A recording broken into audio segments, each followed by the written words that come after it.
بسم اللہ الرحمن الرحیم۔ رفیق اعلیٰ کی جانب الوداعی آثار۔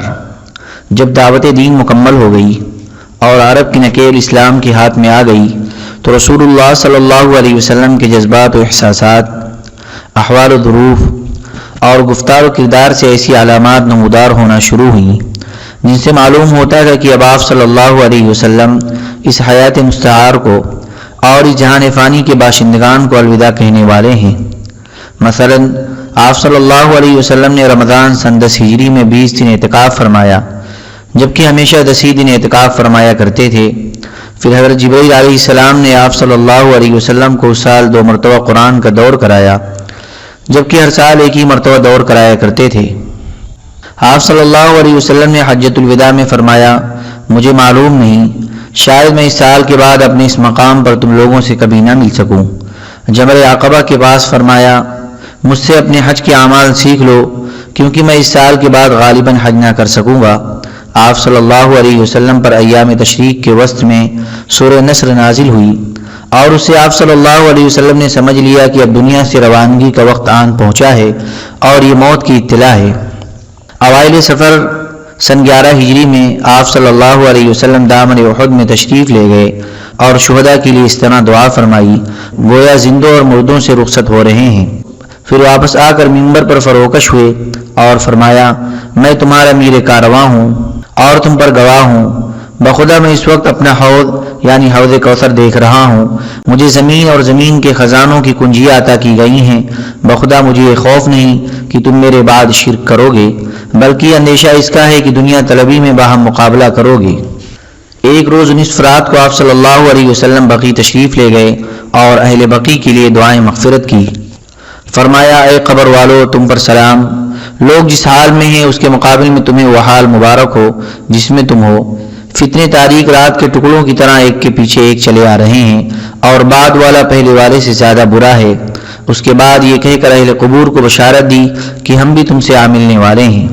مرض کا آغاز 29 سفر سن 11 ہجری روز دوشنبہ کو رسول اللہ صلی اللہ علیہ وسلم ایک جنازے میں بقیع تشریف لے گئے۔ واپسی پر راستے ہی میں درد سر شروع ہو گیا اور حرارت اتنی تیز ہو گئی کہ سر پر بندھی ہوئی پٹی کے اوپر سے محسوس کی جانے لگی۔ یہ آپ صلی اللہ علیہ وسلم کے مرض الموت کا آغاز تھا۔ آپ صلی اللہ علیہ وسلم نے اسی حالت مرض میں 11 دن نماز پڑھائی۔ مرض کی کل مدت 13 یا 14 دن تھی۔ آخری ہفتہ رسول اللہ صلی اللہ علیہ وسلم کی طبیعت روز بروز بوجھل ہوتی جا رہی تھی۔ اس دوران آپ صلی اللہ علیہ وسلم ازواج مطہرات سے پوچھتے رہتے تھے کہ میں کل کہاں رہوں گا، میں کل کہاں رہوں گا۔ اس سوال سے آپ صلی اللہ علیہ وسلم کا جو مقصود تھا ازواج مطہرات اسے سمجھ گئیں، چنانچہ انہوں نے اجازت دے دی کہ آپ جہاں چاہیں رہیں۔ اس کے بعد آپ صلی اللہ علیہ وسلم حضرت عائشہ رضی اللہ تعالیٰ عنہ کے مکان میں منتقل ہو گئے۔ منتقل ہوتے ہوئے حضرت فضل بن عباس اور علی بن ابی طالب رضی اللہ تعالیٰ عنہما کا سہارا لے کر درمیان میں چل رہے تھے۔ سر پر پٹی بندھی ہوئی تھی اور پاؤں زمین پر کھسٹ رہے تھے۔ اس کیفیت کے ساتھ آپ صلی اللہ علیہ وسلم حضرت عائشہ رضی اللہ تعالیٰ عنہ کے مکان میں تشریف لائے اور پھر حیات مبارکہ کا آخری ہفتہ وہیں گزارا۔ حضرت عائشہ رضی اللہ تعالیٰ عنہ معوذات اور رسول اللہ صلی اللہ علیہ وسلم سے حفظ کی ہوئی دعائیں پڑھ کر آپ پر دم کرتی رہتی تھیں اور برکت کی امید میں آپ کا ہاتھ آپ کے جسم مبارک پر پھیرتی رہتی تھیں۔ وفات سے 5 دن پہلے روز چہارشنبہ یعنی بدھ کو جسم کی حرارت میں مزید شدت آ گئی، جس کی وجہ سے تکلیف بھی بڑھ گئی اور غشی طاری ہو گئی۔ آپ صلی اللہ علیہ وسلم نے فرمایا، مجھ پر مختلف کنوؤں کے ساتھ مشکیزیں بہاؤ تاکہ میں لوگوں کے پاس جا کر وصیت کر سکوں۔ اس کی تکمیل کرتے ہوئے آپ کو ایک لگن میں بٹھا دیا گیا اور آپ کے اوپر اتنا پانی ڈالا گیا کہ آپ بس کہنے لگے۔ اس وقت آپ صلی اللہ علیہ وسلم نے کچھ تخفیف محسوس کی اور مسجد میں تشریف لے گئے۔ سر پر پٹی بندھی ہوئی تھی، منبر پر فروکش ہوئے اور بیٹھ کر خطبہ دیا۔ صحابہ اکرام گردا گرد جمع تھے۔ فرمایا، یہود و نصارہ پر اللہ کی لعنت کہ انہوں نے اپنے انبیاء کی قبروں کو مساجد بنایا۔ ایک روایت میں ہے کہ یہود و نصارہ پر اللہ کی مار کہ انہوں نے اپنے انبیاء کی قبروں کو مسجد بنا لیا۔ آپ صلی اللہ علیہ وسلم نے یہ بھی فرمایا کہ تم لوگ میری قبر کو بت نہ بنانا کہ اس کی پوجا کی جائے۔ پھر آپ نے اپنے آپ کو قصاص کے لیے پیش کیا اور فرمایا میں نے کسی کی پیٹھ پر کوڑا مارا ہو تو یہ میری پیٹھ حاضر ہے، وہ بدلہ لے لے، اور کسی کی بے آبروئی کی ہوگی تو یہ میری آبرو حاضر ہے، وہ بدلہ لے لے۔ اس کے بعد آپ صلی اللہ علیہ وسلم ممبر سے نیچے تشریف لائے، ظہر کی نماز پڑھائی اور پھر ممبر پر تشریف لے گئے اور عداوت وغیرہ سے متعلق اپنی پچھلی باتیں دہرائی۔ ایک شخص نے کہا آپ کے ذمے میرے 3 درہم باقی ہیں۔ آپ نے فضل بن عباس رضی اللہ تعالیٰ عنہ سے فرمایا انہیں ادا کر دو۔ اس کے بعد انصار کے بارے میں وصیت فرمایا میں تمہیں انصار کے بارے میں وصیت کرتا ہوں کیونکہ وہ میرے قلب و جگر ہیں، انہوں نے اپنی ذمہ داری پوری کر دی مگر ان کے حقوق باقی رہ گئے ہیں، لہذا ان کے نیکوکار سے قبول کرنا اور ان کے خطاکار سے درگزر کرنا۔ ایک روایت میں کہ آپ صلی اللہ علیہ وسلم نے فرمایا لوگ بڑھتے جائیں گے اور انصار گھٹتے جائیں گے یہاں تک کہ کھانے میں نمک کی طرح ہو جائیں گے، لہذا تمہارا جو آدمی کسی نفع اور نقصان پہنچانے والے کام کا والی ہو تو وہ ان کے نیکوکاروں سے قبول کرے اور ان کے خطاکاروں سے درگزر کرے۔ اس کے بعد آپ صلی اللہ علیہ وسلم نے فرمایا ایک بندے کو اللہ نے اختیار دیا کہ وہ یا تو دنیا کی چمک دمک اور زیب و زینت میں سے جو کچھ چاہے اللہ اسے دے دے یا اللہ کے پاس جو کچھ ہے اسے اختیار کر لے، تو اس بندے نے اللہ کے پاس والی چیز کو اختیار کر لیا۔ ابو سعید خدری رضی اللہ تعالیٰ عنہ کا بیان ہے کہ یہ بات سن کر ابو بکر رضی اللہ تعالیٰ عنہ رونے لگے اور فرمایا ہم اپنے ماں باپ سمیت آپ پر قربان۔ اس پر ہمیں تعجب ہوا، لوگوں نے کہا اس بڈھے کو دیکھو، رسول اللہ صلی اللہ علیہ وسلم تو ایک بندے کے بارے میں یہ بتا رہے ہیں کہ اللہ نے اسے اختیار دیا کہ دنیا کی چمک دمک اور زیب و زینت میں سے جو چاہے اللہ اسے دے دے یا وہ اللہ کے پاس جو کچھ ہے اسے اختیار کر لے، اور یہ بڈھا کہہ رہا ہے کہ ہم اپنے ماں باپ کے ساتھ آپ پر قربان۔ لیکن چند دن بعد واضح ہوا کہ جس بندے کو اختیار دیا گیا تھا وہ خود رسول اللہ صلی اللہ علیہ وسلم تھے اور ابو بکر رضی اللہ تعالیٰ عنہ ہم میں سب سے زیادہ صاحب علم تھے۔ پھر رسول اللہ صلی اللہ علیہ وسلم نے فرمایا مجھ پر اپنی رفاقت اور مال میں سب سے زیادہ صاحب احسان ابو بکر ہیں، اور اگر میں اپنے رب کے علاوہ کسی اور کو خلیل بناتا تو ابو بکر کو خلیل بناتا، لیکن ان کے ساتھ اسلام کی اخوت و محبت کا تعلق ہے۔ مسجد میں کوئی دروازہ باقی نہ چھوڑا جائے بلکہ اسے لازماً بند کر دیا جائے سوائے ابو بکر کے دروازے کے۔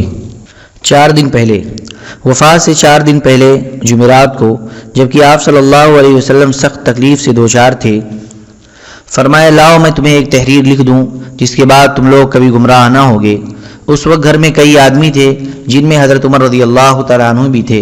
انہوں نے کہا آپ پر تکلیف کا غلبہ ہے اور تمہارے پاس قرآن ہے، بس اللہ کی یہ کتاب تمہارے لیے کافی ہے۔ اس پر گھر کے اندر موجود لوگوں میں اختلاف پڑ گیا اور وہ جھگڑ پڑے، کوئی کہہ رہا تھا لاؤ رسول اللہ صلی اللہ علیہ وسلم لکھ دیں، اور کوئی وہی کہہ رہا تھا جو حضرت عمر رضی اللہ تعالیٰ عنہ نے کہا تھا۔ اس طرح لوگوں نے جب زیادہ شور و شغب اور اختلاف کیا تو رسول اللہ صلی اللہ علیہ وسلم نے فرمایا میرے پاس سے اڑ جاؤ۔ پھر اسی روز آپ صلی اللہ علیہ وسلم نے 3 باتوں کی وصیت فرمائی۔ ایک اس بات کی وصیت کہ یہود و نصارہ اور مشرکین کو جزیرۃ العرب سے نکال دینا، دوسرے اس بات کی وصیت کی کہ وفود کی اسی طرح نوازش کرنا جس طرح آپ کیا کرتے تھے۔ البتہ تیسری بات کو راوی بھول گیا، غالباً یہ کتاب و سنت کو مضبوطی سے پکڑے رہنے کی وصیت تھی یا لشکر اسامہ کو نافذ کرنے کی وصیت تھی، یا آپ کا یہ ارشاد تھا کہ نماز اور تمہارے زیر دست یعنی غلاموں اور لونڈیوں کا خیال رکھنا۔ رسول اللہ صلی اللہ علیہ وسلم مرض کی شدت کے باوجود اس دن تک یعنی وفات سے 4 دن پہلے جمعرات تک تمام نمازیں خود ہی پڑھایا کرتے تھے۔ اس روز بھی مغرب کی نماز آپ نے ہی پڑھائی اور اس میں سورہ والمرسلات عرفاً پڑھائی، لیکن عشاء کے وقت مرض کا ثقل اتنا بڑھ گیا کہ مسجد میں جانے کی طاقت ہی نہ رہی۔ حضرت عائشہ رضی اللہ تعالیٰ عنہ کا بیان ہے کہ نبی صلی اللہ علیہ وسلم نے دریافت فرمایا کہ کیا لوگوں نے نماز پڑھ لی؟ ہم نے کہا نہیں یا رسول اللہ، اور وہ آپ کا انتظار کر رہے ہیں۔ آپ نے فرمایا میرے لیے لگن میں پانی رکھو۔ ہم نے ایسا ہی کیا۔ آپ نے غسل فرمایا اور اس کے بعد اٹھنا چاہا لیکن آپ پر غشی طاری ہو گئی۔ پھر افاقہ ہوا تو آپ نے دریافت کیا کیا لوگوں نے نماز پڑھ لی؟ ہم نے کہا نہیں یا رسول اللہ، اور وہ آپ کا انتظار کر رہے ہیں۔ اس کے بعد دوبارہ اور پھر سہبارہ وہی بات پیش آئی جو پہلی بار پیش آ چکی تھی۔ آپ نے غسل فرمایا، پھر اٹھنا چاہا تو آپ پر غشی طاری ہو گئی۔ بالآخر آپ نے حضرت ابو بکر رضی اللہ تعالیٰ عنہ کو کہلوا بھیجا کہ وہ لوگوں کو نماز پڑھائیں۔ چنانچہ ابو بکر رضی اللہ تعالیٰ عنہ نے ان ایام میں نماز پڑھائی۔ نبی صلی اللہ علیہ وسلم کی حیات مبارکہ میں ان کی پڑھائی ہوئی نمازوں کی تعداد 17 ہے۔ حضرت عائشہ رضی اللہ تعالیٰ عنہ نے نبی صلی اللہ علیہ وسلم سے 3 یا 4 بار مراجعہ فرمایا کہ امامت کا کام حضرت ابو بکر کے بجائے کسی اور کو سونپ دیں۔ ان کا منشا یہ تھا کہ لوگ ابو بکر کے بارے میں بدشگون نہ ہو جائیں، لیکن نبی صلی اللہ علیہ وسلم نے ہر بار انکار فرما دیا اور فرمایا تم سب یوسف والیاں ہو، ابو بکر کو حکم دو کہ وہ لوگوں کو نماز پڑھائیں۔ 1 دن یا 2 دن پہلے ہفتہ یا اتوار کو نبی صلی اللہ علیہ وسلم نے اپنی طبیعت میں قدر تخفیف محسوس کی، چنانچہ 2 آدمیوں کے درمیان چل کر ظہر کی نماز کے لیے تشریف لائے۔ اس وقت ابو بکر رضی اللہ تعالیٰ عنہ صحابہ کرام کو نماز پڑھا رہے تھے، وہ آپ کو دیکھ کر پیچھے ہٹنے لگے۔ آپ نے اشارہ فرمایا کہ پیچھے نہ ہٹیں اور لانے والے سے فرمایا کہ مجھے ان کے بازو میں بٹھا دو۔ چنانچہ آپ کو ابو بکر رضی اللہ تعالیٰ عنہ کے بائیں بٹھا دیا گیا۔ اس کے بعد ابو بکر رضی اللہ تعالیٰ عنہ رسول اللہ صلی اللہ علیہ وسلم کی نماز کی اقتدا کر رہے تھے اور صحابہ کرام کو تکبیر سنا رہے تھے۔ 1 دن پہلے وفات سے 1 دن پہلے بروز اتوار نبی صلی اللہ علیہ وسلم نے اپنے تمام غلاموں کو آزاد کر دیا، پاس میں 7 دینار تھے، انہیں صدقہ کر دیا، اپنے ہتھیار مسلمانوں کو ہبہ فرما دیے۔ رات میں چراغ جلانے کے لیے حضرت عائشہ رضی اللہ تعالیٰ عنہ نے تیل پڑوسن سے ادھار لیا۔ آپ کی زیرہ ایک یہودی کے پاس 30 سا کوئی 75 کلو جو کہ عوض رہن رکھی ہوئی تھی۔ حیات مبارکہ کا آخری دن حضرت انس رضی اللہ تعالیٰ عنہ کا بیان ہے کہ دوشنبہ کے روز مسلمان نماز فجر میں مصروف تھے اور ابو بکر رضی اللہ تعالیٰ عنہ امامت فرما رہے تھے کہ اچانک رسول اللہ صلی اللہ علیہ وسلم نے حضرت عائشہ رضی اللہ عنہا کے حجرے کا پردہ ہٹایا اور صحابہ کرام پر جو صفے باندھے نماز میں مصروف تھے نظر ڈالی، پھر تبسم فرمایا۔ ادھر ابو بکر رضی اللہ تعالیٰ عنہ اپنی ایڑ کے بل پیچھے ہٹے کہ صف میں جا ملیں۔ انہوں نے سمجھا کہ رسول اللہ صلی اللہ علیہ وسلم نماز کے لیے تشریف لانا چاہتے ہیں۔ حضرت انس رضی اللہ تعالیٰ عنہ کا بیان ہے کہ رسول اللہ صلی اللہ علیہ وسلم کے اس اچانک ظہور سے مسلمان اس قدر خوش ہوئے کہ چاہتے تھے کہ نماز کے اندر ہی فتنے میں پڑ جائیں، یعنی آپ کی مزاج پرسی کے لیے نماز توڑ دیں، لیکن رسول اللہ صلی اللہ علیہ وسلم نے اپنے ہاتھ سے اشارہ فرمایا کہ اپنی نماز پوری کر لو، پھر حجرے کے اندر تشریف لے گئے اور پردہ گرا لیا۔ اس کے بعد رسول اللہ صلی اللہ علیہ وسلم پر کسی دوسری نماز کا وقت نہیں آیا۔ دن چڑھے چاش کے وقت آپ نے اپنی صاحبزادی حضرت فاطمہ رضی اللہ عنہا کو بلایا اور ان سے کچھ سرگوشی کی۔ وہ رونے لگیں۔ آپ نے انہیں پھر بلایا اور کچھ سرگوشی کی تو وہ ہنسنے لگیں۔ حضرت عائشہ رضی اللہ عنہا کا بیان ہے کہ بعد میں ہمارے دریافت کرنے پر انہوں نے بتایا کہ پہلی بار نبی صلی اللہ علیہ وسلم نے مجھ سے سرگوشی کرتے ہوئے بتایا کہ آپ اسی مرض میں وفات پا جائیں گے، اس لیے میں روئی۔ پھر آپ نے مجھ سے سرگوشی کرتے ہوئے بتایا کہ آپ کے اہل و عیال میں سب سے پہلے میں آپ کے پیچھے جاؤں گی، اس پر میں ہنسی۔ نبی صلی اللہ علیہ وسلم نے حضرت فاطمہ رضی اللہ تعالیٰ عنہ کو یہ بشارت بھی دی کہ آپ ساری خواتین عالم کی سیدہ یعنی سردار ہیں۔ اس وقت رسول اللہ صلی اللہ علیہ وسلم جس شدید کرب سے دوچار تھے اسے دیکھ کر حضرت فاطمہ بے ساختہ پکار اٹھیں، وَأَقْرَبَ أَبَاهُ، ہائے ابا جان کی تکلیف۔ آپ نے فرمایا تمہارے ابا پر آج کے بعد کوئی تکلیف نہیں۔ آپ نے حسن و حسین رضی اللہ عنہما کو بلا کر چوما اور ان کے بارے میں خیر کی وصیت فرمائی، ازواج مطہرات کو بلایا اور انہیں وعظ و نصیحت کی۔ ادھر لمحہ بلمحہ تکلیف بڑھتی جا رہی تھی اور اس زہر کا اثر بھی ظاہر ہونا شروع ہو گیا تھا جسے آپ صلی اللہ علیہ وسلم کو خیبر میں کھلایا گیا تھا۔ چنانچہ آپ حضرت عائشہ رضی اللہ تعالیٰ عنہ سے فرماتے تھے، اے عائشہ، خیبر میں جو کھانا میں نے کھا لیا تھا اس کی تکلیف برابر محسوس کر رہا ہوں۔ اس وقت مجھے محسوس ہو رہا ہے کہ اس زہر کے اثر سے میری رگیں جاں کٹی جا رہی ہے۔ آپ نے صحابہ کرام کو بھی وصیت فرمایا الصلاۃ الصلاۃ وما ملکت ایمانکم، نماز نماز اور تمہارے زیر دست یعنی لونڈی غلام۔ آپ نے یہ الفاظ کئی بار دہرائے۔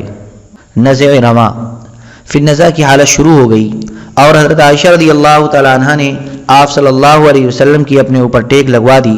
ان کا بیان ہے کہ اللہ کی ایک نعمت مجھ پر یہ ہے کہ رسول اللہ صلی اللہ علیہ وسلم نے میرے گھر میں میری باری کے دن میرے سینے سے ٹیک لگائے ہوئے وفات پائی، اور آپ کی موت کے وقت اللہ نے میرا لعاب اور آپ کا لعاب اکٹھا کر دیا۔ ہوا یہ کہ عبد الرحمن بن ابی بکر آپ کے پاس تشریف لائے، ان کے ہاتھ میں مسواک تھی اور رسول اللہ صلی اللہ علیہ وسلم مجھ سے ٹیک لگائے ہوئے تھے۔ میں نے دیکھا کہ آپ مسواک کی طرف دیکھ رہے ہیں، میں سمجھ گئی کہ آپ مسواک چاہتے ہیں۔ میں نے کہا آپ کے لیے مسواک لے لوں؟ آپ نے سر سے اشارہ فرمایا کہ ہاں۔ میں نے مسواک لے کر آپ کو دی تو آپ کو کڑی محسوس ہوئی۔ میں نے کہا اسے آپ کے لیے نرم کر دوں؟ آپ نے سر کے اشارے سے کہا ہاں۔ میں نے مسواک نرم کر دی اور آپ نے نہایت اچھی طرح مسواک کی۔ آپ کے سامنے کٹورے میں پانی تھا، آپ پانی میں دونوں ہاتھ ڈال کر چہرہ پہنچتے جاتے تھے اور فرماتے جاتے تھے لا الہ الا اللہ، اللہ کے سوا کوئی معبود نہیں، موت کے لیے سختیاں ہیں۔ مسواک سے فارغ ہوتے ہی آپ نے ہاتھ یا انگلی اٹھائی، نگاہ چھت کی طرف بلند کی اور دونوں ہونٹوں پر کچھ حرکت ہوئی۔ حضرت عائشہ رضی اللہ تعالیٰ عنہ نے کان لگایا تو آپ فرما رہے تھے ان انبیاء، صدیقین، شہداء اور صالحین کے ہمراہ جنہیں تو نے انعام سے نوازا، اے اللہ مجھے بخش دے، مجھ پر رحم کر اور مجھے رفیق اعلیٰ میں پہنچا دے، اے اللہ رفیق اعلیٰ۔ آخری فقرہ 3 بار دہرایا اور اسی وقت ہاتھ جھک گیا اور آپ صلی اللہ علیہ وسلم رفیق اعلیٰ سے جا لاحق ہوئے۔ انا للہ و انا الیہ راجعون۔ یہ واقعہ 12 ربیع الاول سن 11 ہجری یوم دوشنبہ کو چاش کی شدت کے وقت پیش آیا۔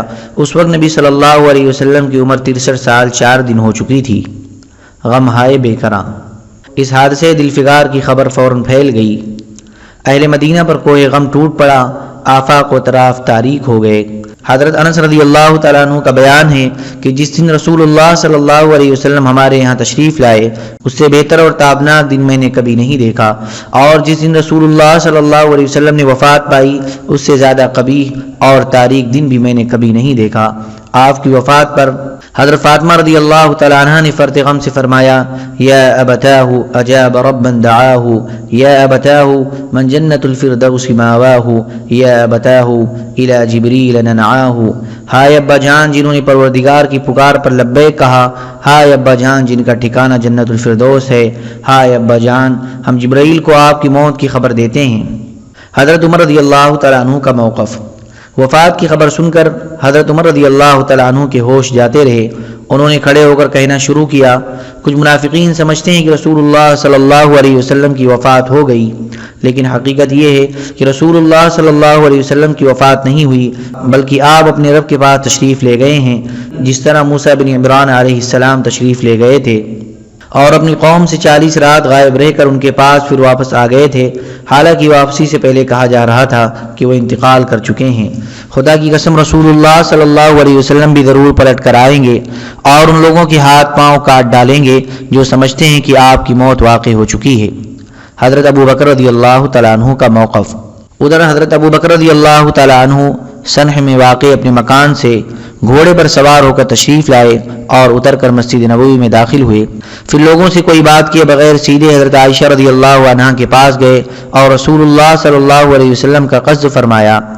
آپ کا جسد مبارک دھاردار یمنی چادر سے ڈھکا ہوا تھا۔ حضرت ابو بکر رضی اللہ تعالیٰ عنہ نے رخ انور سے چادر ہٹائی اور اسے چوما اور روئے، پھر فرمایا میرے ماں باپ آپ پر قربان، اللہ آپ پر 2 موت جمع نہیں کرے گا، جو موت آپ پر لکھ دی گئی تھی وہ آپ کو آ چکی۔ اس کے بعد ابو بکر رضی اللہ تعالیٰ عنہ باہر تشریف لائے۔ اس وقت بھی حضرت عمر رضی اللہ تعالیٰ عنہ لوگوں سے بات کر رہے تھے۔ حضرت ابو بکر رضی اللہ تعالیٰ عنہ نے ان سے کہا عمر بیٹھ جاؤ۔ حضرت عمر رضی اللہ تعالیٰ عنہ نے بیٹھنے سے انکار کر دیا۔ ادھر صحابہ کرام حضرت عمر رضی اللہ تعالیٰ عنہ کو چھوڑ کر حضرت ابو بکر رضی اللہ تعالیٰ عنہ کی طرف متوجہ ہو گئے۔ حضرت ابو بکر رضی اللہ تعالیٰ عنہ نے فرمایا اما بعد من كان منكم يعبد محمدا فإن محمدا قد مات ومن كان منكم يعبد الله فإن الله حي لا يموت قال تعالى وما محمد إلا رسول قد خلت من قبله الرسل أفإن مات أو قتل انقلبتم على أعقابكم ومن ينقلب على عقبيه فلن يضر الله شيئا وسيجزي الله الشاكرين أما بعد تم میں سے جو شخص محمد صلی اللہ علیہ وسلم کی پوجا کرتا تھا تو وہ جان لے کہ محمد صلی اللہ علیہ وسلم کی موت واقع ہو چکی ہے، اور تم میں سے جو شخص اللہ کی عبادت کرتا تھا تو یقیناً اللہ ہمیشہ زندہ رہنے والا ہے، کبھی نہیں مرے گا۔ اللہ کے ارشاد ہے محمد نہیں ہے مگر رسول ہی، ان سے پہلے بھی بہت سے رسول گزر چکے ہیں، اگر وہ یعنی محمد صلی اللہ علیہ وسلم مر جائیں یا ان کی موت واقع ہو جائے یا وہ قتل کر دیے جائیں تو تم لوگ اپنی ایڑ کے بل پلٹ جاؤ گے، اور جو شخص اپنی ایڑ کے بل پلٹ جائے تو یاد رکھے کہ وہ اللہ کو کچھ نقصان نہیں پہنچا سکتا، اور ان قریب اللہ شکر کرنے والوں کو جزا دے گا۔ صحابہ کرام کو جو اب تک فرط غم سے حیران و شزر تھے، انہیں حضرت ابو بکر رضی اللہ تعالیٰ عنہ کا یہ خطاب سن کر یقین آ گیا کہ رسول اللہ صلی اللہ علیہ وسلم واقعی رحلت فرما چکے ہیں۔ چنانچہ حضرت ابن عباس رضی اللہ تعالیٰ عنہ کا بیان ہے کہ واللہ ایسا لگتا تھا گویا لوگوں نے جانا ہی نہ تھا کہ اللہ نے یہ آیت نازل کی ہے، یہاں تک کہ ابو بکر رضی اللہ تعالیٰ عنہ نے اس کی تلاوت کی تو سارے لوگوں نے ان سے یہ آیت اخذ کی، اور اب جس کسی انسان کو میں سنتا تو اسی کی تلاوت کر رہا ہوتا۔ حضرت سعید بن مسیب کہتے ہیں کہ حضرت عمر رضی اللہ تعالیٰ عنہ نے فرمایا واللہ میں نے جو ہی ابو بکر رضی اللہ تعالیٰ عنہ کو یہ آیت تلاوت کرتے ہوئے سنا، انتہائی متحیر اور دہشت زدہ ہو کر رہ گیا، حتیٰ کہ میرے پاؤں مجھے اٹھا ہی نہیں رہے تھے، اور حتیٰ کہ ابو بکر کو اس آیت کی تلاوت کرتے ہوئے سن کر میں زمین پر گر پڑا، کیونکہ میں جان گیا کہ واقعی نبی صلی اللہ علیہ وسلم کی موت واقع ہو چکی ہے۔ تجہیز و تکفین اور تدفین۔ ادھر نبی صلی اللہ علیہ وسلم کی تجہیز و تکفین سے پہلے ہی آپ کی جانشینی کے معاملے میں اختلاف پڑ گیا۔ سقیفہ بنی ساعدہ میں مہاجرین و انصار کے درمیان بحث و مناقشہ ہوا، مجادلہ و گفتگو ہوئی، تردید و تنقید ہوئی، اور بالآخر حضرت ابو بکر رضی اللہ تعالیٰ عنہ کی خلافت پر اتفاق ہو گیا۔ اس کام میں دوشنبہ کا باقی مادہ دن گزر گیا اور رات آ گئی۔ لوگ نبی صلی اللہ علیہ وسلم کی تجہیز و تکفین کے بجائے دوسرے کام میں مشغول رہے۔ پھر رات گزری اور منگل کی صبح ہوئی۔ اس وقت تک آپ صلی اللہ علیہ وسلم کا جسد مبارک ایک دھاردار یمنی چادر سے ڈھکا بستر ہی پر رہا۔ گھر کے لوگوں نے باہر سے دروازہ بند کر دیا تھا۔ منگل کے روز آپ صلی اللہ علیہ وسلم کو کپڑے اتارے بغیر غسل دیا گیا۔ غسل دینے والے حضرات یہ تھے: حضرت عباس، حضرت علی، حضرت عباس کے دو صاحبزادگان فضل اور قثم، رسول اللہ صلی اللہ علیہ وسلم کے آزاد کردہ غلام شقران، حضرت اسامہ بن زید اور اوس بن خولی رضی اللہ عنہم۔ حضرت عباس، فضل اور قثم آپ صلی اللہ علیہ وسلم کی کروٹ بدل رہے تھے، حضرت اسامہ اور شقران پانی بہا رہے تھے، حضرت علی رضی اللہ تعالیٰ عنہ غسل دے رہے تھے، اور حضرت اوس نے آپ صلی اللہ علیہ وسلم کو اپنے سینے سے ٹیک دے رکھی تھی۔ اس کے بعد آپ صلی اللہ علیہ وسلم کو 3 سفید یمنی چادروں میں کفنایا گیا، ان میں کرتا اور پگڑی نہ تھی، بس آپ کو چادروں ہی میں لپیٹ دیا گیا تھا۔ آپ کی آخری آرام گاہ کے بارے میں بھی صحابہ کرام کی رائے مختلف تھی، لیکن حضرت ابو بکر رضی اللہ تعالیٰ عنہ نے فرمایا کہ میں نے رسول اللہ صلی اللہ علیہ وسلم کو یہ فرماتے ہوئے سنا ہے کہ کوئی نبی بھی فوت نہیں ہوا مگر اس کی تدفین وہی ہوئی جہاں فوت ہوا۔ اس فیصلے کے بعد حضرت ابو طلحہ رضی اللہ تعالیٰ عنہ نے آپ صلی اللہ علیہ وسلم کا وہ بستر اٹھایا جس پر آپ کی وفات ہوئی تھی، اور اسی کے نیچے قبر کھود دی۔ قبر لحد والی یعنی بگلی کھودی گئی تھی۔ اس کے بعد باری باری 10 صحابہ کرام نے حجرہ شریف میں داخل ہو کر نماز جنازہ پڑھی۔ کوئی امام نہ تھا۔ سب سے پہلے آپ کے خانوادہ بنو ہاشم نے نماز جنازہ پڑھی، پھر مہاجرین نے، پھر انصار نے، پھر مردوں کے بعد عورتوں نے، اور ان کے بعد بچوں نے۔ نماز جنازہ پڑھنے میں منگل کا پورا دن گزر گیا اور چہار شنبہ یعنی بدھ کی رات آ گئی۔ رات میں آپ صلی اللہ علیہ وسلم کے جسد پاک کو سپرد خاک کیا گیا۔ چنانچہ حضرت عائشہ رضی اللہ تعالیٰ عنہ کا بیان ہے کہ ہمیں رسول اللہ صلی اللہ علیہ وسلم کی تدفین کا علم نہ ہوا، یہاں تک کہ ہم نے بدھ کی رات کے درمیانی اوقات میں فاوڑوں کی آواز سنی۔ خانہ نبوت۔ نمبر 1، ہجرت سے قبل مکہ میں نبی صلی اللہ علیہ وسلم کا گھرانہ آپ اور آپ کی بیوی حضرت خدیجہ رضی اللہ تعالیٰ عنہ پر مشتمل تھا۔ شادی کے وقت آپ صلی اللہ علیہ وسلم کی عمر 25 سال تھی اور حضرت خدیجہ رضی اللہ تعالیٰ عنہ کی عمر 40 سال۔ حضرت خدیجہ آپ کی پہلی بیوی تھیں اور ان کے جیتے جی آپ نے کوئی اور شادی نہیں کی۔ آپ کی اولاد میں حضرت ابراہیم کے ماں سوا تمام صاحبزادے اور صاحبزادیاں انہی حضرت خدیجہ رضی اللہ تعالیٰ عنہ کے بطن سے تھیں۔ صاحبزادگان میں سے تو کوئی زندہ نہ بچا، البتہ صاحبزادیاں حیات رہیں۔ ان کے نام یہ ہیں: زینب، رقیہ، ام کلثوم اور فاطمہ۔ زینب رضی اللہ تعالیٰ عنہ کی شادی ہجرت سے پہلے ان کے پھوپھی زاد بھائی حضرت ابو العاص بن ربیع سے ہوئی۔ رقیہ اور ام کلثوم کی شادی ایک بعد دیگرے حضرت عثمان رضی اللہ تعالیٰ عنہ سے ہوئی۔ حضرت فاطمہ رضی اللہ عنہ کی شادی جنگ بدر اور جنگ احد کے درمیانی عرصہ میں حضرت علی بن ابی طالب رضی اللہ تعالیٰ عنہ سے ہوئی، اور ان کے بطن سے حسن، حسین، زینب اور ام کلثوم پیدا ہوئیں۔ معلوم ہے کہ نبی صلی اللہ علیہ وسلم کو امت کے بالمقابل یہ امتیازی خصوصیت حاصل تھی کہ آپ مختلف اغراض کے پیش نظر 4 سے زیادہ شادیاں کر سکتے تھے۔ چنانچہ جن عورتوں سے آپ نے عقد فرمایا ان کی تعداد 11 تھی، جن میں سے 9 عورتیں آپ کی رحلت کے وقت حیات تھیں اور 2 عورتیں آپ کی زندگی ہی میں وفات پا چکی تھیں، یعنی حضرت خدیجہ اور ام المساکین حضرت زینب بنت خزیمہ رضی اللہ عنہا۔ ان کے علاوہ مزید 2 عورتیں ہیں جن کے بارے میں اختلاف ہے کہ آپ کا ان سے عقد ہوا تھا یا نہیں، لیکن اس پر اتفاق ہے کہ انہیں آپ صلی اللہ علیہ وسلم کے پاس رخصت نہیں کیا گیا۔ ذیل میں ہم ان ازواج مطہرات کے نام اور ان کے مختصر حالات ترتیب وار پیش کر رہے ہیں۔ نمبر 2، حضرت سودہ بنت زمعہ۔ ان سے رسول اللہ صلی اللہ علیہ وسلم نے حضرت خدیجہ کی وفات کے چند دن بعد نبوت کے 10ویں سال ماہ شوال میں شادی کی۔ آپ سے پہلے حضرت سودہ رضی اللہ تعالیٰ عنہ اپنے چچیرے بھائی سکران بن عمرو کے عقد میں تھیں اور وہ انتقال کر کے انہیں بیوہ چھوڑ گئے تھے۔ نمبر 3، حضرت عائشہ صدیقہ بنت ابی بکر صدیق رضی اللہ عنہا۔ ان سے رسول اللہ صلی اللہ علیہ وسلم نے نبوت کے 11ویں سال ماہ شوال میں شادی کی، یعنی حضرت سودہ سے شادی کے 1 سال بعد اور ہجرت سے 2 برس 5 ماہ پہلے۔ اس وقت ان کی عمر 6 برس تھی۔ پھر ہجرت کے 7 ماہ بعد شوال سن 1 ہجری میں انہیں رخصت کیا گیا۔ اس وقت ان کی عمر 9 برس تھی اور وہ باکرہ تھیں۔ ان کے علاوہ کسی اور باکرہ عورت سے آپ نے شادی نہیں کی۔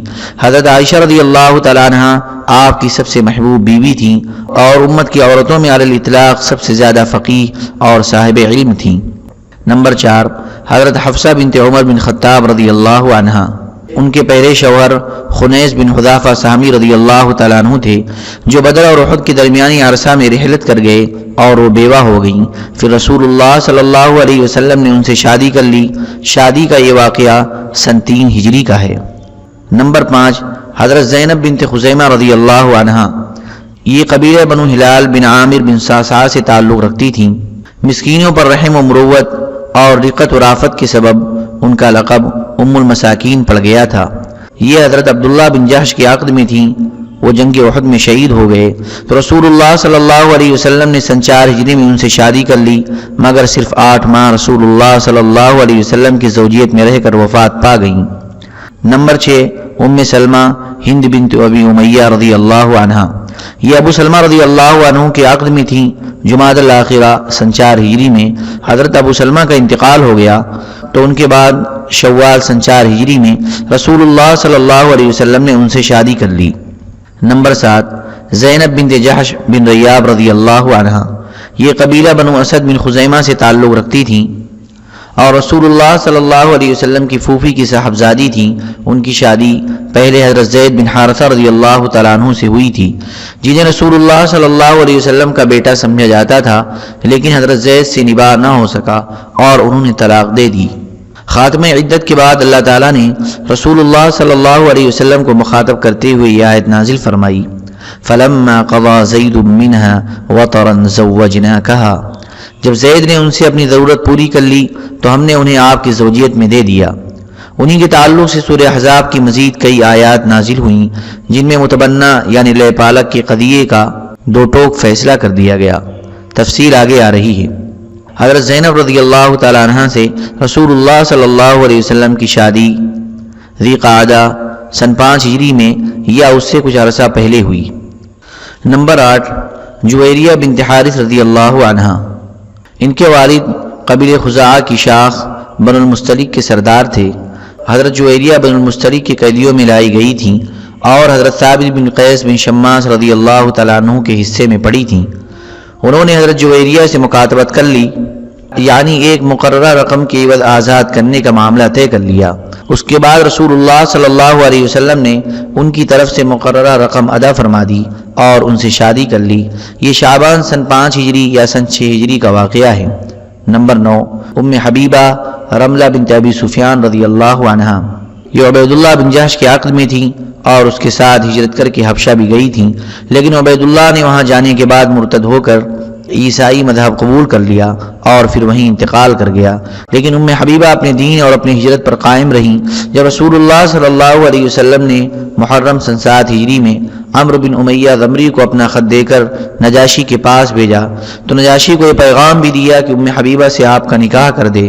اس نے ام حبیبہ کی منظوری کے بعد ان سے آپ کا نکاح کر دیا اور شرحبیل بن حسنہ کے ساتھ انہیں آپ کی خدمت میں بھیج دیا۔ نمبر 10، حضرت صفیہ بنت حیی بن اخطب رضی اللہ عنہ، یہ بنی اسرائیل سے تھیں اور خیبر میں قید کی گئیں، لیکن رسول اللہ صلی اللہ علیہ وسلم نے انہیں اپنے لیے منتخب فرما لیا اور آزاد کر کے شادی کر لی۔ یہ فتح خیبر سن 7 ہجری کے بعد کا واقعہ ہے۔ نمبر 11، حضرت میمونہ بنت حارث رضی اللہ عنہ، یہ ام الفضل لبابہ بنت حارث رضی اللہ عنہ کی بہن تھی۔ ان سے رسول اللہ صلی اللہ علیہ وسلم نے ذی قعدہ سن 7 ہجری میں عمرہ قضا سے فارغ ہونے اور صحیح قول کے مطابق احرام سے حلال ہونے کے بعد شادی کی۔ یہ 11 بیویاں ہوئیں جو رسول اللہ صلی اللہ علیہ وسلم کے عقد نکاح میں آئیں اور آپ کی صحبت و رفاقت میں رہیں۔ ان میں سے 2 بیویاں یعنی حضرت خدیجہ اور حضرت زینب ام المساکین کی وفات آپ کی زندگی میں ہی ہوئی، اور 9 بیویاں آپ کی وفات کے بعد حیات رہیں۔ ان کے علاوہ 2 اور خواتین جو آپ کے پاس رخصت نہیں کی گئیں، ان میں سے ایک قبیلہ بنو کلاب سے تعلق رکھتی تھیں اور ایک قبیلہ کندہ سے۔ یہی قبیلہ کندہ والی خاتون جونیہ کے نام سے معروف ہیں۔ ان کا آپ سے عقد ہوا تھا یا نہیں اور ان کا نام و نسب کیا تھا، اس بارے میں اہل سیر کے درمیان بڑے اختلافات ہیں جن کی تفصیل کی ہم کوئی ضرورت محسوس نہیں کرتے۔ جہاں تک لوڈیوں کا معاملہ ہے تو مشہور یہ ہے کہ آپ صلی اللہ علیہ وسلم نے 2 لوڈیوں کو اپنے پاس رکھا، ایک ماریہ قبطیہ کو جنہیں مقوقس فرما روائے مصر نے بطور ہدیہ بھیجا تھا۔ ان کے بدن سے آپ کے صاحبزادے ابراہیم پیدا ہوئے جو بچپن ہی میں 28 یا 29 شوال سن 10 ہجری مطابق 27 جنوری 632 عیسوی کو مدینہ کے اندر انتقال کر گئے۔ دوسری لوڈی ریحانہ بنت زید تھیں جو یہود کے قبیلہ بنی نذیر یا بنی قریظہ سے تعلق رکھتی تھیں۔ یہ بنو قریظہ کے قیدیوں میں تھیں۔ رسول اللہ صلی اللہ علیہ وسلم نے انہیں اپنے لیے منتخب فرمایا تھا اور وہ آپ کی لونڈی تھیں۔ ان کے بارے میں بعض محققین کا خیال ہے کہ انہیں نبی صلی اللہ علیہ وسلم نے بحیثیت لوڈی نہیں رکھا تھا بلکہ آزاد کر کے شادی کر لی تھی، لیکن ابن قیم کی نظر میں پہلا قول راجح ہے۔ ابو عبیدہ نے ان 2 لوڈیوں کے علاوہ مزید 2 لوڈیوں کا ذکر کیا ہے، جن میں سے ایک کا نام جمیلہ بتایا جاتا ہے جو کسی جنگ میں گرفتار ہو کر آئی تھیں، اور دوسری کوئی اور لوڈی تھی جنہیں حضرت زینب بنت جحش نے آپ کو ہبہ کیا تھا۔ یہاں ٹھہر کر رسول اللہ صلی اللہ علیہ وسلم کی حیات مبارکہ کے ایک پہلو پر ذرا غور کرنے کی ضرورت ہے۔ آپ صلی اللہ علیہ وسلم نے اپنی جوانی کے نہایت پرقوت اور عمدہ ایام یعنی تقریباً 30 برس صرف ایک بی بی پر اکتفا کرتے ہوئے گزار دیے، اور وہ بھی ایسی بی بی پر جو تقریباً بڑھیا تھیں، یعنی پہلے حضرت خدیجہ پر اور پھر حضرت سودا پر۔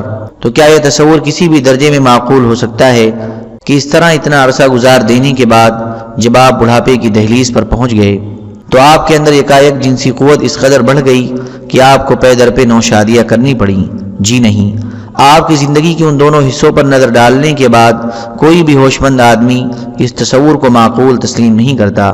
حقیقت یہ ہے کہ آپ صلی اللہ علیہ وسلم نے اتنی بہت ساری شادیاں کو دوسرے ہی اغراض و مقاصد کے تحت کی تھیں جو عام شادیوں کے مقررہ مقصد سے بہت زیادہ عظیم القدر اور جلیل المرتبہ تھے۔ اس کی توضیح یہ ہے کہ آپ صلی اللہ علیہ وسلم نے حضرت عائشہ اور حضرت حفصہ رضی اللہ عنہما سے شادی کر کے حضرت ابو بکر و عمر رضی اللہ عنہما کے ساتھ رشتے مساہرت قائم کیا۔ اسی طرح حضرت عثمان رضی اللہ تعالیٰ عنہ سے پے در پہ اپنی 2 صاحبزادیوں حضرت رقیہ پھر حضرت ام کلثوم کی شادی کر کے اور حضرت علی رضی اللہ عنہ سے اپنی لخت جگر حضرت فاطمہ کی شادی کر کے جو رشتہ مساہرت قائم کیے، ان کا مقصود یہ تھا کہ آپ صلی اللہ علیہ وسلم ان چاروں بزرگوں سے اپنے تعلقات نہایت پختہ کر لیں، کیونکہ یہ چاروں بزرگ پیچیدہ ترین مراحل میں اسلام کے لیے فداکاری و جاں سپاری کا جو امتیازی وصف رکھتے تھے وہ معروف ہے۔ عرب کا دستور تھا کہ وہ رشتے مساہرت کا بڑا احترام کرتے تھے۔ ان کے نزدیک دامادی کا رشتہ مختلف قبائل کے درمیان قربت کا ایک اہم باب تھا، اور داماد سے جنگ لڑنا اور محاذ آرائی کرنا بڑے شرم اور عار کی بات تھی۔ اس دستور کو سامنے رکھ کر رسول اللہ صلی اللہ علیہ وسلم نے چند شادیاں اس مقصد سے کی کہ مختلف افراد اور قبائل کو اسلام دشمنی کا زور توڑ دیں اور ان کے بغض و نفرت کی چنگاری بجھا دیں۔ چنانچہ حضرت ام سلمہ رضی اللہ تعالیٰ عنہ قبیلے بنی مخزوم سے تعلق رکھتی تھیں جو ابو جہل اور خالد بن ولید کا قبیلہ تھا۔ جب نبی صلی اللہ علیہ وسلم نے ان سے شادی کر لی تو خالد بن ولید میں وہ سختی نہیں رہی جس کا مظاہرہ وہ احد میں کر چکے تھے، بلکہ تھوڑے ہی عرصے بعد انہوں نے اپنی مرضی خوشی اور خواہش سے اسلام قبول کر لیا۔ اسی طرح جب آپ صلی اللہ علیہ وسلم نے ابو سفیان کی صاحبزادی حضرت ام حبیبہ سے شادی کر لی تو پھر ابو سفیان آپ کے مد مقابل نہ آیا۔ اور جب حضرت جویریہ رضی اللہ عنہا اور حضرت صفیہ آپ کی زوجیت میں آ گئیں تو قبیلے بن المستلق اور قبیلے بنی نذیر نے محاذ آرائی چھوڑ دی۔ حضور صلی اللہ علیہ وسلم کے عقد میں ان دونوں بیویوں کے آنے کے بعد تاریخ میں ان کے قبیلوں کی کسی شورش اور جنگی تگ و دو کا سراغ نہیں ملتا، بلکہ حضرت جویریہ تو اپنی قوم کے لیے ساری عورتوں سے زیادہ بابرکت ثابت ہوئیں، کیونکہ جب رسول اللہ صلی اللہ علیہ وسلم نے ان سے شادی کر لی تو صحابہ کرام نے ان کے 100 گھرانوں کو جو قید میں تھے آزاد کر دیا اور کہا کہ یہ لوگ رسول اللہ صلی اللہ علیہ وسلم کے سسرالی ہیں، ان کے دلوں پر اس احسان کا جو زبردست اثر ہوا ہوگا وہ ظاہر ہے۔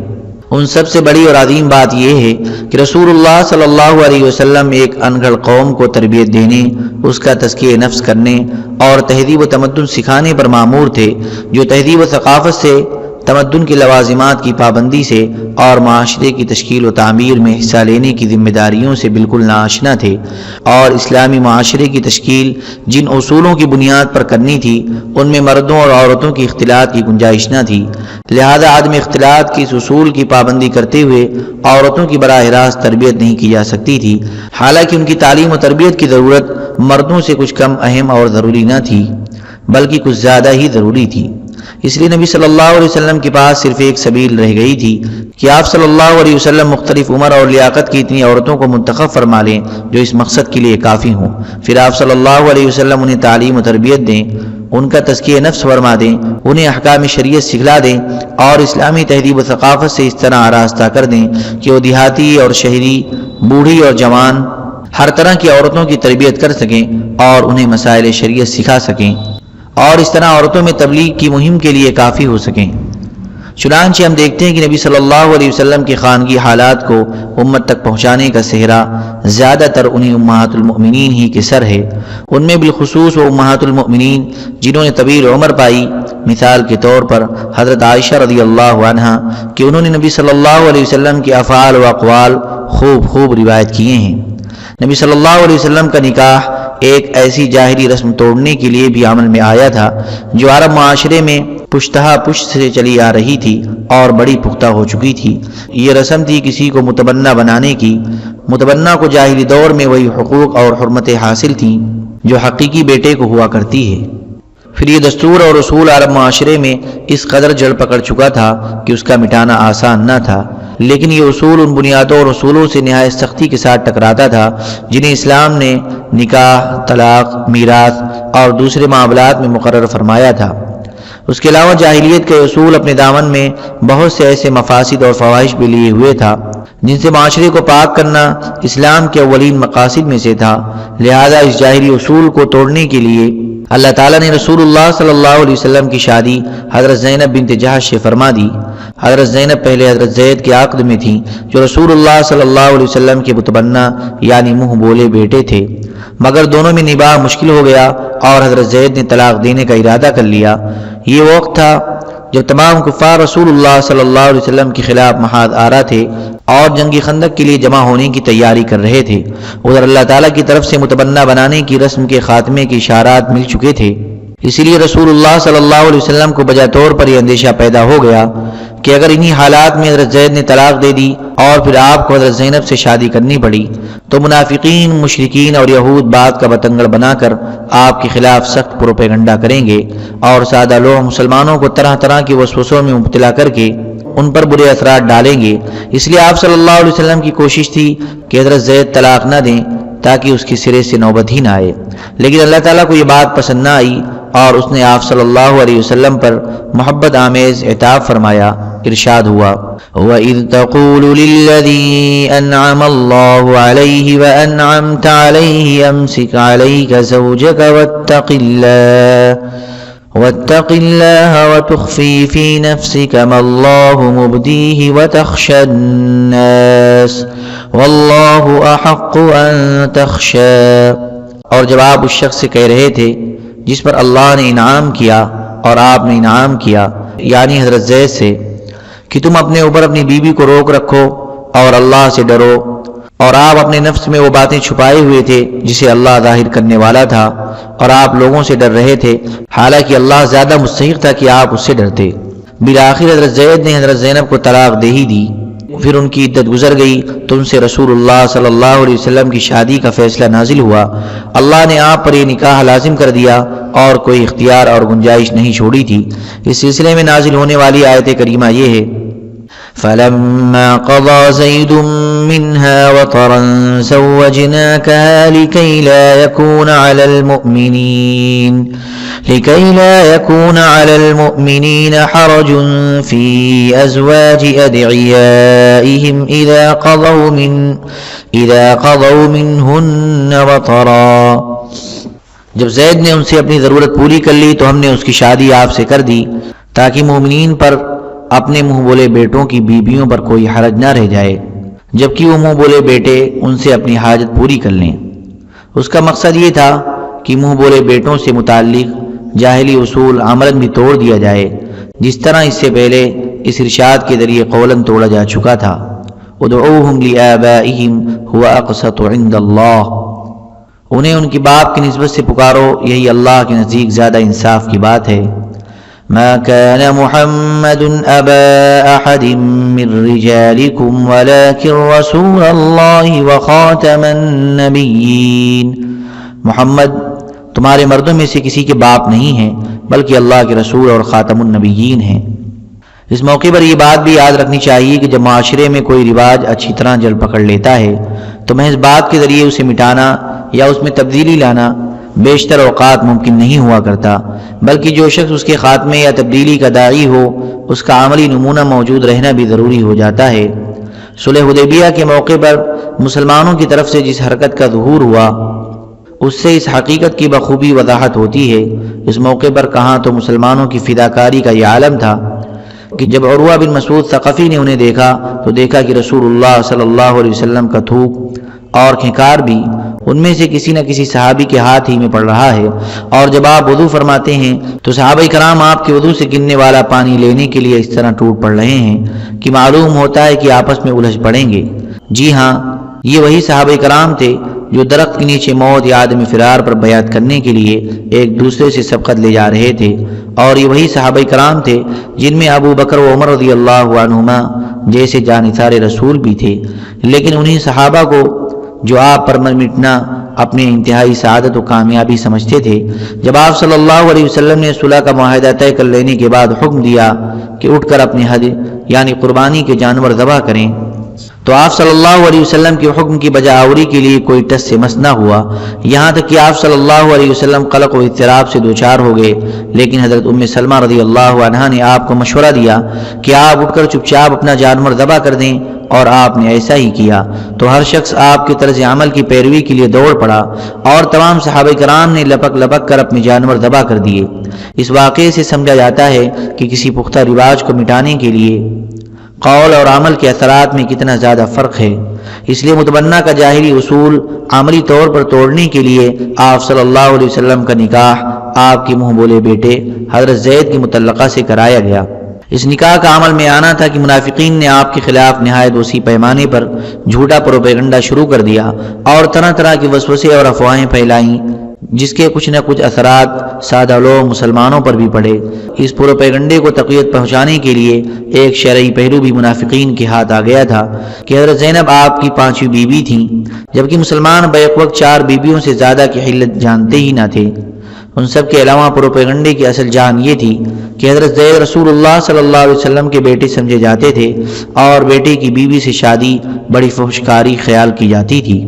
بالآخر اللہ تعالیٰ نے سورہ احزاب میں اس اہم موضوع سے متعلق کافی و شافی آیات نازل کی اور صحابہ کرام کو معلوم ہو گیا کہ اسلام میں منہ بولے بیٹے کی کوئی حیثیت نہیں، اور یہ کہ اللہ تعالیٰ نے کچھ نہایت بلند پایا اور مخصوص مقاصد کے تحت اپنے رسول اللہ صلی اللہ علیہ وسلم کو خصوصیت کے ساتھ شادی کی تعداد کے سلسلے میں اتنی وسعت دی ہے جو کسی اور کو نہیں دی گئی۔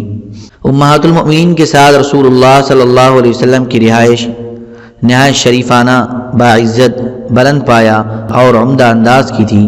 ازواج مطہرات بھی شرف، قناعت، صبر، تواضع، خدمت اور ازدواجی حقوق کی نگہداشت کا مرقع تھیں۔ حالانکہ آپ صلی اللہ علیہ وسلم بڑی روکھی پھیکی اور سخت زندگی گزار رہے تھے، جسے برداشت کر لینا دوسروں کی بس کی بات نہیں۔ حضرت انس رضی اللہ عنہ کا بیان ہے کہ مجھے علم نہیں کہ رسول اللہ صلی اللہ علیہ وسلم نے کبھی میدے کی نرم روٹی کھائی ہو یہاں تک اللہ سے جا ملے، اور نہ آپ صلی اللہ علیہ وسلم نے اپنی آنکھ سے کبھی بھنی ہوئی بکری دیکھی۔ حضرت عائشہ رضی اللہ عنہ کا بیان ہے کہ 2 ماہ گزر جاتے، تیسرے مہینے کا چاند نظر آ جاتا اور رسول اللہ صلی اللہ علیہ وسلم کے گھر میں آگ نہ جلتی۔ حضرت عروہ نے دریافت کیا کہ تب آپ لوگ کیا کھاتی تھیں؟ فرمایا کہ بس 2 کالی چیزیں یعنی کھجور اور پانی۔ اس مضمون کی احادیث بکثرت ہیں۔ اس تنگی و ترشی کے باوجود ازواج مطہرات سے کوئی لائق عتاب حرکت صادر نہ ہوئی، حالانکہ صرف ایک دفعہ ایسا ہوا، اور وہ بھی اس لیے کہ ایک تو انسانی فطرت کا تقاضا ہی کچھ ایسا ہے، دوسرے اسی بنیاد پر کچھ احکامات مشروع کرنے تھے۔ چنانچہ اللہ تعالیٰ نے اس موقع پر آیت تخیر نازل فرمائی جو یہ تھی: یا ایہا النبی قل لأزواجک ان کنتن تردن الحیاة الدنیا وزینتها فتعالین امتعکن واسرحکن سراحا جمیلا وَإِن كُنتُنَّ تُرِدْنَ اللَّهَ وَرَسُولَهُ وَالدَّارَ الْآخِرَةَ فَإِنَّ اللَّهَ أَعَدَّ لِلْمُحْسِنَاتِ مِنكُنَّ أَجْرًا عَظِيمًا۔ اے نبی، اپنی بیویوں سے کہہ دو کہ اگر تم دنیا کی زندگی اور زینت چاہتی ہو تو آؤ، میں تمہیں ساز و سامان دے کر بھلائی کے ساتھ رخصت کر دوں، اور اگر تم اللہ اور اس کے رسول اور دار آخرت کو چاہتی ہو تو بے شک اللہ نے تم میں سے نیکوکاروں کے لیے زبردست اجر تیار کر رکھا ہے۔ اب ان ازواج مطہرات کی شرف اور عظمت کا اندازہ کیجئے کہ ان سب نے اللہ اور اس کے رسول کو ترجیح دی اور ان میں سے کوئی ایک بھی دنیا کی طرف مائل نہ ہوئی۔ اسی طرح سوکنوں کے درمیان جو واقعات روزمرہ کا معمول ہوا کرتے ہیں، ازواج مطہرات کے درمیان کثرت تعداد کے باوجود اس طرح کے واقعات شاذ و نادر ہی پیش آئے، اور وہ بھی بتقاضائے بشریت۔ اس پر بھی جب اللہ تعالیٰ نے عتاب فرمایا تو دوبارہ اس طرح کی کسی حرکت کا ظہور نہیں ہوا۔ سورہ تحریم کی ابتدائی 5 آیات میں اسی کا ذکر ہے۔ آخر میں عرض کر دینا بھی بے جا نہ ہوگا کہ ہم اس موقع پر تعدد ازواج کے موضوع پر بحث کرنے کی ضرورت نہیں سمجھتے، کیونکہ جو لوگ اس موضوع پر سب سے زیادہ لے دے کرتے ہیں یعنی باشندگان یورپ، وہ خود جس طرح کی زندگی گزار رہے ہیں، جس تلخی و بدبختی کا جام نوش کر رہے ہیں، جس طرح کی رسوائیاں اور جرائم میں لت پت ہیں، اور تعدد ازواج کے اصول سے منحرف ہو کر جس قسم کے رنج و علم اور مصائب کا سامنا کر رہے ہیں، وہ ہر طرح کی بحث و جدل سے مستغنی کر دینے کے لیے کافی ہے۔ اہل یورپ کی بدبختانہ زندگی تعدد ازواج کے اصول کے مبنی برحق ہونے کی سب سے سچی گواہ ہے، اور اصحاب نظر کے لیے اس میں بڑی عبرت ہے۔ اخلاق و اوصاف۔ نبی کریم صلی اللہ علیہ وسلم ایسے جمال خلق اور کمال خلق سے متصف تھے جو حیطِ بیان سے باہر ہے۔ اس جمال و کمال کا اثر یہ تھا کہ دل آپ کی تعظیم اور قدر و منزلت کے جذبات سے خود بخود لبریز ہو جاتے تھے۔ چنانچہ آپ کی حفاظت اور اجلال و تکریم میں لوگوں نے ایسی فداکاری و جانثاری کا ثبوت دیا جس کی نظیر دنیا کی کسی اور شخصیت کے سلسلے میں پیش نہیں کی جا سکتی۔ آپ صلی اللہ علیہ وسلم کے رفقا اور ہمنشین وارفتگی کی حد تک آپ صلی اللہ علیہ وسلم سے محبت کرتے تھے۔ انہیں گوارا نہ تھا کہ آپ صلی اللہ علیہ وسلم کو خراش تک آ جائے، خواہ اس کے لیے ان کی گردنیں ہی کیوں نہ کاٹ دی جائے۔ اس طرح کی محبت کی وجہ یہی تھی کہ عادتاً جن کمالات پر جان چھڑکی جاتی ہے، ان کمالات سے جس قدر حصہ وافر آپ صلی اللہ علیہ وسلم کو عطا ہوا تھا کسی اور انسان کو نہ ملا۔ ذیل میں ہم عاجزی و بے مائگی کے اعتراف کے ساتھ ان روایات کا خلاصہ پیش کر رہے ہیں جن کا تعلق آپ صلی اللہ علیہ وسلم کے جمال و کمال سے ہے۔ حلیہ مبارک۔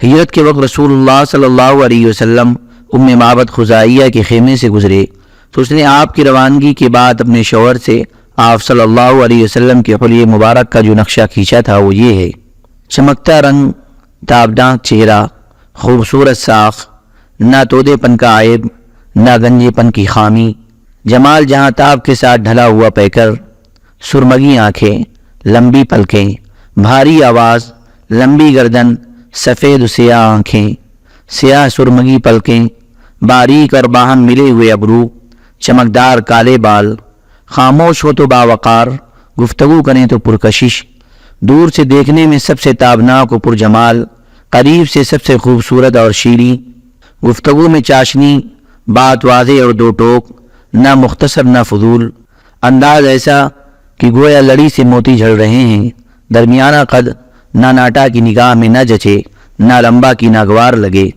دونوں شاخوں کے درمیان ایسی شاخ کی طرح ہیں جو سب سے زیادہ تازہ و خوش منظر ہے۔ رفقا آپ کے گرد حلقہ بنائے ہوئے کچھ فرمائیں تو توجہ سے سنتے ہیں، کوئی حکم دیں تو لبک کر بجا لاتے ہیں، مطاع و مکرم، نہ ترش رو نہ لغو گو۔ حضرت علی رضی اللہ تعالیٰ عنہ آپ صلی اللہ علیہ وسلم کا وصف بیان کرتے ہوئے فرماتے ہیں، آپ صلی اللہ علیہ وسلم نہ لمبے تڑنگے تھے نہ ناٹے کھوٹے، لوگوں کے حساب سے درمیانہ قد کے تھے، بال نہ زیادہ گھگریالے تھے نہ بالکل کھڑے کھڑے، بلکہ دونوں کے بیچ و بیچ کی کیفیت تھی۔ رخسار نہ بہت زیادہ پرگوش تھا، نہ تھوڑی چھوٹی اور پیشانی پست، چہرہ کسی قدر گولائی لیے ہوئے تھا، رنگ گورا گلابی، آنکھیں سرخی مائل، پلکیں لمبی، جوڑوں اور موڑوں کی ہڈیاں بڑی بڑی، سینہ پر ناف تک بالوں کی ہلکی سی لکیر، بقیہ جسم بال سے خالی، ہاتھ اور پاؤں کی انگلیاں پرگوشت، چلتے تو قدرے جھٹکے سے پاؤں اٹھاتے اور یوں چلتے گویا کسی ڈھلان پر چل رہے ہیں، جب کسی طرف متوجہ ہوتے تو پورے وجود کے ساتھ متوجہ ہوتے، دونوں کندھوں کے درمیان مہر نبوت تھی۔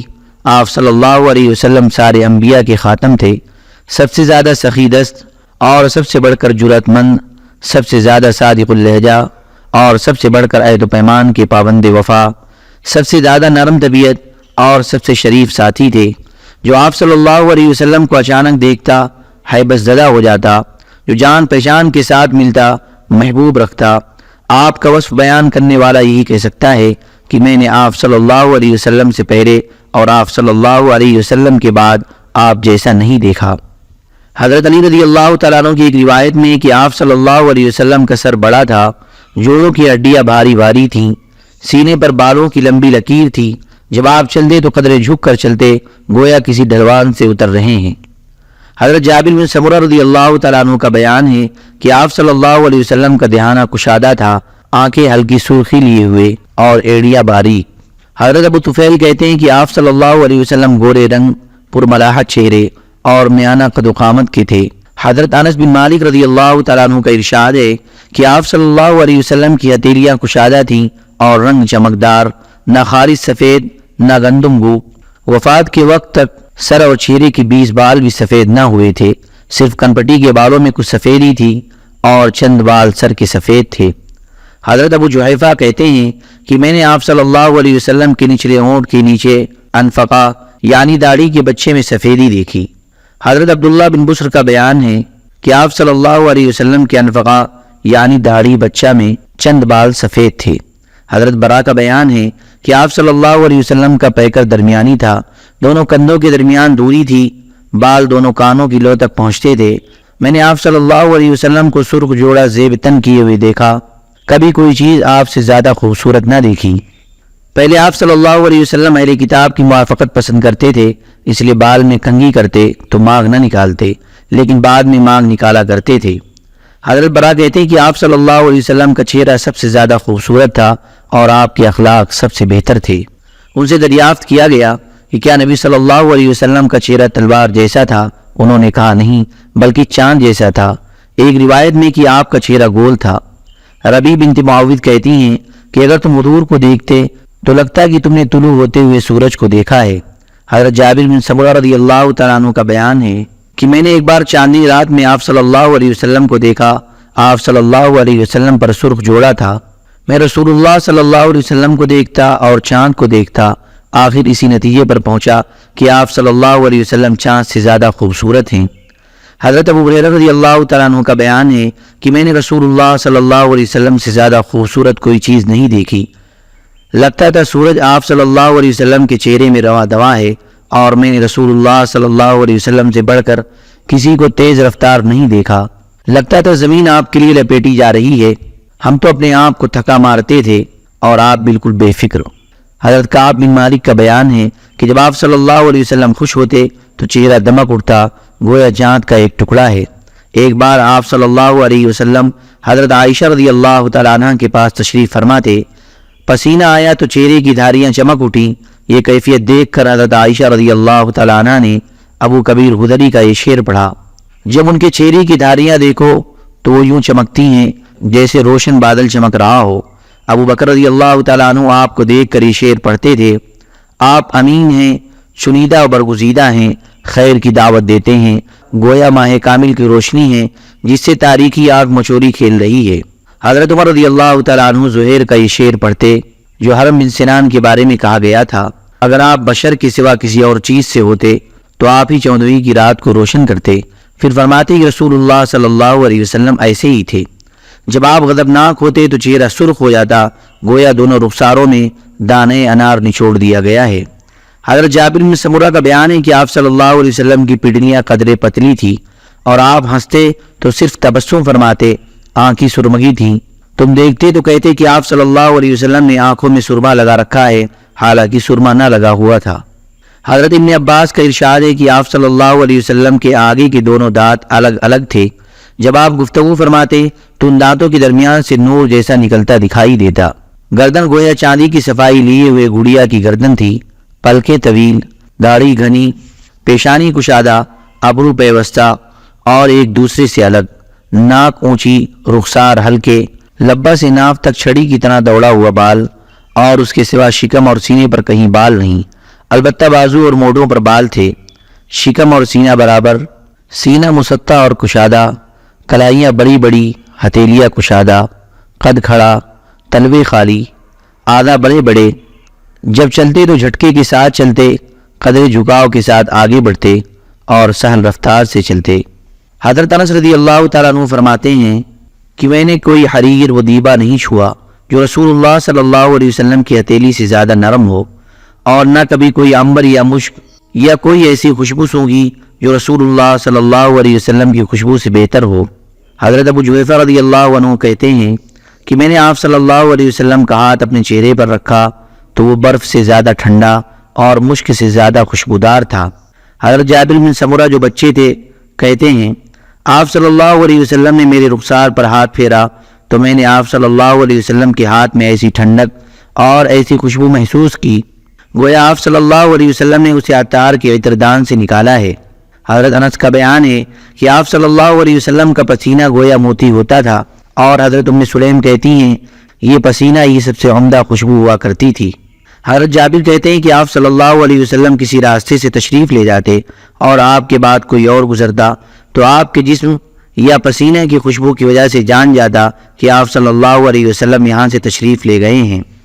آپ صلی اللہ علیہ وسلم کی دونوں کندھوں کے درمیان مہر نبوت تھی جو کبوتر کے انڈے جیسی اور جسم مبارک کے ہی مشابہ تھی۔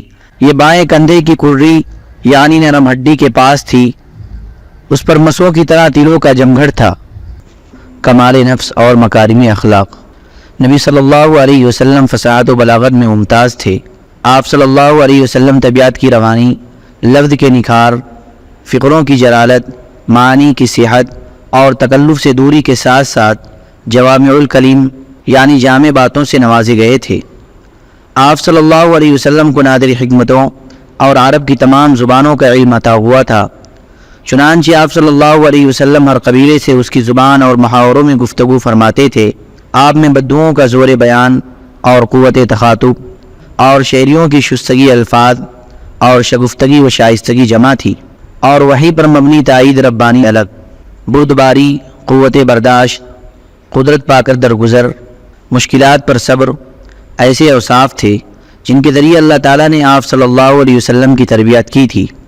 ہر حلیم و بردبار کی کوئی نہ کوئی لغزش اور کوئی نہ کوئی افواج جانی جاتی ہے، مگر نبی صلی اللہ علیہ وسلم کی بلندی کردار کا عالم یہ تھا کہ آپ کے خلاف دشمنوں کی ہیرا رسانی اور بدماشوں کی خودسری و زیادتی جس قدر بڑھتی گئی، آپ صلی اللہ علیہ وسلم کے صبر و حلم میں اسی قدر اضافہ ہوتا گیا۔ حضرت عائشہ رضی اللہ عنہ فرماتی ہیں کہ رسول اللہ صلی اللہ علیہ وسلم کو جب بھی دو کاموں کے درمیان اختیار دیا جاتا تو آپ وہی کام اختیار فرماتے جو آسان ہوتا جب تک کہ وہ گناہ کا کام نہ ہوتا۔ اگر گناہ کا کام ہوتا تو آپ سب سے بڑھ کر اس سے دور رہتے۔ آپ نے کبھی اپنے نفس کے لیے انتقام نہ لیا، البتہ اگر اللہ کی حرمت چاک کی جاتی تو آپ اللہ کے لیے انتقام لیتے۔ آپ سب سے بڑھ کر غیظ و غضب سے دور تھے اور سب سے جلدی راضی ہو جاتے تھے۔ جود و کرم کا وصف ایسا تھا کہ اس کا اندازہ ہی نہیں کیا جا سکتا۔ آپ اس شخص کی طرح بخشش و نوازش فرماتے تھے جسے فقر کا اندیشہ ہی نہ ہو۔ حضرت ابن عباس رضی اللہ تعالیٰ عنہ کا بیان ہے کہ نبی صلی اللہ علیہ وسلم سب سے بڑھ کر پیکر جود و سخا تھے، اور آپ کا دریائے سخاوت رمضان میں اس وقت زیادہ پرجوش ہو جاتا جب حضرت جبرائیل علیہ السلام آپ سے ملاقات فرماتے، اور حضرت جبرائیل علیہ السلام رمضان میں آپ سے ہر رات ملاقات فرماتے اور قرآن کا دور کراتے۔ پس رسول اللہ صلی اللہ علیہ وسلم خیر کی سخاوت میں یعنی خزائن رحمت سے مالا مال کر کے بھیجی ہوئی ہوا سے بھی زیادہ پیش ہوتے تھے۔ حضرت جابر رضی اللہ عنہ کا ارشاد ہے کہ ایسا کبھی نہیں ہوا کہ آپ صلی اللہ علیہ وسلم سے کوئی چیز مانگی گئی ہو اور آپ نے نہیں کہہ دیا ہو۔ شجاعت، بہادری اور دلیری میں بھی آپ کا مقام سب سے بلند اور معروف تھا۔ آپ سب سے زیادہ دلیر تھے، نہایت کٹھن اور مشکل مواقع پر جبکہ اچھے جانبازوں اور بہادروں کے پاؤں اکھڑ گئے، آپ اپنی جگہ برقرار رہے اور پیچھے ہٹنے کے بجائے آگے ہی بڑھتے گئے، پائے ثبات میں ذرا لغزش نہ آئی۔ بڑے بہادر بھی کبھی نہ کبھی بھاگے اور پسپا ہوئے، مگر آپ میں یہ بات کبھی نہیں پائی گئی۔ حضرت علی رضی اللہ تعالیٰ عنہ کا بیان ہے کہ جب زور کا رن پڑتا اور جنگ کے شعلے خوب بھڑک اٹھتے تو ہم رسول اللہ صلی اللہ علیہ وسلم کی آڑ لیا کرتے تھے، آپ سے بڑھ کر کوئی شخص دشمن کے قریب نہ ہوتا۔ حضرت انس کا بیان ہے کہ ایک رات اہل مدینہ کو خطرہ محسوس ہوا، لوگ شور کی طرف دوڑے تو راستے میں رسول اللہ صلی اللہ علیہ وسلم واپس آتے ہوئے ملے۔ آپ صلی اللہ علیہ وسلم لوگوں سے پہلے ہی آواز کی جانب پہنچ کر خطرے کے مقام کا جائزہ لے چکے تھے۔ اس وقت آپ صلی اللہ علیہ وسلم ابو طلحہ رضی اللہ عنہ کے بغیر زین کے گھوڑے پر سوار تھے، گردن میں تلوار حمائل کر رکھی تھی اور فرما رہے تھے، ڈرو نہیں، کوئی خطرہ نہیں۔ آپ صلی اللہ علیہ وسلم سب سے زیادہ حیادار اور پست نگاہ تھے۔ ابو سعید خدری رضی اللہ تعالیٰ عنہ فرماتے ہیں کہ آپ پردہ نشین کنواری عورت سے بھی زیادہ حیادار تھے۔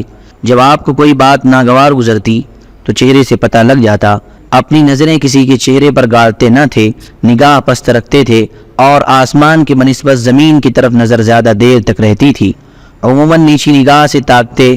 حیا اور کرم نفس کا عالم یہ تھا کہ کسی سے ناگوار بات رو در رو نہ کہتے، اور کسی کو کوئی ناگوار بات آپ صلی اللہ علیہ وسلم تک پہنچتی تو نام لے کر اس کا ذکر نہ کرتے، بلکہ یوں فرماتے کہ کیا بات ہے کہ کچھ لوگ ایسا کر رہے ہیں۔ فرزدق کے شعر کے سب سے زیادہ صحیح مصداق آپ صلی اللہ علیہ وسلم تھے۔ آپ حیا کے سبب نگاہ پست رکھتے ہیں اور آپ کی ہیبت کے سبب نگاہیں پست رکھی جاتی ہیں، چنانچہ آپ صلی اللہ علیہ وسلم سے اسی وقت گفتگو کی جاتی ہے جب آپ تبسم فرما رہے ہوں۔ آپ سب سے زیادہ عادل، پاک دامن، صادق اللہجہ اور عظیم الامانت تھے۔ اس کا اعتراف آپ کے دوست دشمن سب کو ہے۔ نبوت سے پہلے آپ کو امین کہا جاتا تھا اور دور جاہلیت میں آپ کے پاس فیصلے کے لیے مقدمات لائے جاتے تھے۔ جامع ترمذی میں حضرت علی رضی اللہ تعالیٰ عنہ سے مروی ہے کہ ایک بار ابو جہل نے آپ صلی اللہ علیہ وسلم سے کہا، ہم آپ کو جھوٹا نہیں کہتے، البتہ آپ جو کچھ لے کر آئے ہیں اسے جھٹلاتے ہیں۔ اس پر اللہ تعالیٰ نے یہ آیت نازل فرمائی، فَإِنَّهُمْ لَا يُكَذِّبُونَكَ وَلَكِنَّ الظَّالِمِينَ بِآيَاتِ اللَّهِ يَجْحَدُونَ۔ یہ لوگ آپ کو نہیں جھٹلاتے بلکہ یہ ظالم اللہ کی آیتوں کا انکار کرتے ہیں۔ ہرقل نے ابو سفیان سے دریافت کیا کہ کیا اس نبی صلی اللہ علیہ وسلم نے جو بات کہی ہے اس کے کہنے سے پہلے تم لوگ اسے جھوٹ سے متہم کرتے تھے؟ تو ابو سفیان نے جواب دیا کہ نہیں۔ آپ صلی اللہ علیہ وسلم سب سے زیادہ متواضع اور تکبر سے دور تھے۔ جس طرح بادشاہوں کے لیے ان کے خدام و حاشیہ بردار کھڑے رہتے ہیں، اسی طرح اپنے لیے آپ صحابہ کرام کو کھڑے ہونے سے منع فرماتے تھے، مسکینوں کی عیادت کرتے تھے، فقراء کے ساتھ اٹھتے بیٹھتے تھے، غلام کی دعوت منظور فرماتے تھے، صحابہ کرام میں کسی امتیاز کے بغیر ایک عام آدمی کی طرح بیٹھتے تھے۔ حضرت عائشہ رضی اللہ عنہ فرماتی ہیں کہ آپ اپنے جوتے خود ٹانکتے تھے، اپنے کپڑے خود سیتے تھے اور اپنے ہاتھ سے اس طرح کام کرتے تھے جیسے تم میں سے کوئی آدمی اپنے گھر کے کام کاج کرتا ہے۔ آپ صلی اللہ علیہ وسلم بھی انسانوں میں سے ایک انسان تھے، اپنے کپڑوں سے جوئیں نکالتے تھے، اپنی بکری دھوتے تھے اور اپنا کام خود کرتے تھے۔ آپ سب سے بڑھ کر عہد کی پابندی اور صلہ رحمی فرماتے تھے، لوگوں کے ساتھ سب سے زیادہ شفقت اور رحم و مروت سے پیش آتے تھے، رہائش اور ادب میں سب سے اچھے تھے۔ آپ کا اخلاق سب سے زیادہ کشادہ تھا، بدخلقی سے سب سے زیادہ دور و نفور تھے، نہ عادتاً فحش گو تھے، نہ بتکلف فحش کہتے تھے، نہ لعنت کرتے تھے، نہ بازار میں چیختے چلاتے تھے، نہ برائی کا بدلہ برائی سے دیتے تھے بلکہ معافی اور درگزر سے کام لیتے تھے۔ کسی کو اپنے پیچھے چلتا ہوا نہ چھوڑتے تھے اور نہ کھانے پینے میں اپنے غلاموں اور نوڈیوں پر ترفع فرماتے تھے۔ اپنے خادم کا کام خود ہی کر دیتے تھے، کبھی اپنے خادم کو اف نہیں کہا، نہ اس پر کسی کام کے کرنے یا نہ کرنے پر عتاب فرمایا۔ مسکینوں سے محبت کرتے، ان کے ساتھ اٹھتے بیٹھتے اور ان کے جنازوں میں حاضر ہوتے تھے۔ کسی فقیر کو اس کے فقر کی وجہ سے حقیر نہیں سمجھتے تھے۔ ایک بار آپ صلی اللہ علیہ وسلم سفر میں تھے، ایک بکری کاٹنے پکانے کا مشورہ ہوا۔ ایک نے کہا ذبح کرنا میرے ذمے، دوسرے نے کہا کھال اتارنا میرے ذمے، تیسرے نے کہا پکانا میرے ذمے۔ نبی صلی اللہ علیہ وسلم نے فرمایا ایندھن کی لکڑیاں جمع کرنا میرے ذمے۔ صحابہ نے عرض کیا ہم آپ صلی اللہ علیہ وسلم کا کام کر دیں گے۔ آپ نے فرمایا میں جانتا ہوں تم لوگ میرا کام کر دو گے، لیکن میں پسند نہیں کرتا کہ تم پر امتیاز حاصل کروں، کیونکہ اللہ اپنے بندے کی یہ حرکت ناپسند کرتا ہے کہ وہ اپنے آپ کو اپنے رفقا میں ممتاز سمجھے۔ اس کے بعد آپ صلی اللہ علیہ وسلم نے اٹھ کر لکڑیاں جمع فرمائیں۔ آئیے ذرا ہند بن ابی حالہ کی زبانی رسول اللہ صلی اللہ علیہ وسلم کے اوصاف سنیں۔ ہند اپنی ایک طویل روایت میں کہتے ہیں رسول اللہ صلی اللہ علیہ وسلم پہم غموں سے دوچار تھے، ہمیشہ غور و فکر فرماتے رہتے تھے، آپ کے لیے راحت نہ تھی، بلا ضرورت نہ بولتے تھے، دیر تک خاموش رہتے تھے، از اول تا آخر بات پورے منہ سے کرتے تھے، یعنی صرف منہ کے کنارے سے نہ بولتے تھے، جامع اور دو ٹوک کلمات کہتے تھے جن میں نہ فضول گوئی ہوتی تھی نہ کوتاہی، نرم خو تھے، جفا جو اور حقیر نہ تھے، نعمت معمولی بھی ہوتی تو اس کی تعظیم کرتے تھے، کسی چیز کی مذمت نہیں فرماتے تھے، کھانے کی نہ برائی کرتے تھے نہ تعریف، حق کو کوئی نقصان پہنچاتا تو جب تک انتقام نہ لے لیتے آپ کے غضب کو روکا نہ جا سکتا تھا۔